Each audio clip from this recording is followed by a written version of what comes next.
বান্দা এত কষ্ট করে জিহাদের ময়দানে গেল, এত কষ্ট করে ইলমে দ্বীন শিক্ষা করল, এত কষ্ট করে ইলমে দ্বীন শিক্ষা দিল, এত কষ্ট করে সম্পদ আয় করল, কিন্তু আমি আল্লাহকে পাওয়ার জন্য জিহাদে যায় নাই, আমি আল্লাহকে পাওয়ার জন্য ইলমে দ্বীন শিক্ষা করে নাই, আমি আল্লাহকে পাওয়ার জন্য মসজিদ মাদ্রাসায় দান করে নাই, যা কিছু করলো সব দুনিয়ার মানুষকে দেখানোর জন্য করলো।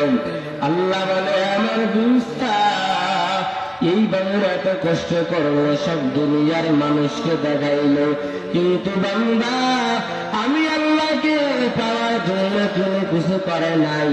এই বান্দার মাথাটা নিচে দিকে দিয়া, পা গুলা উপরে দিকে দিয়া সোজা জাহান্নামে ফেলায়া দাও।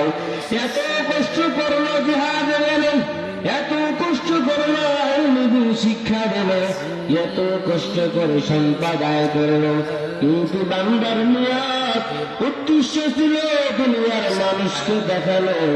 যদি নিয়ত থাকতো আল্লাহকে পাওয়ার জন্য, যদি উদ্দেশ্য আমি মালিককে পাওয়ার জন্য, আমি আল্লাহকে পাওয়ার জন্য করলাম, কিন্তু উদ্দেশ্য বানাইল দুনিয়ার মানুষকে দেখার জন্য।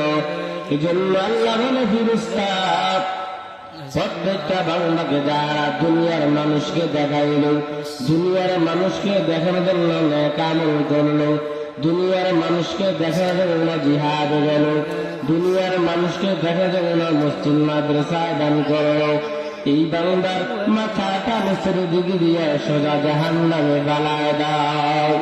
এখন আব্দুল্লাহর মানুষ আপনি নেই কোনো না কারো পাওয়ার না কেন, নামাজ পড়বেন আল্লাহকে পাওয়ার জন্য, মানুষকে দেখানোর জন্য নয়, রোজা রাখবেন আল্লাহকে পাওয়ার জন্য, মানুষকে দেখানোর জন্য নয়, মসজিদ মাদ্রাসা দান করবেন আল্লাহকে পাওয়ার জন্য, দুনিয়ার মানুষকে দেখানোর জন্য নয়।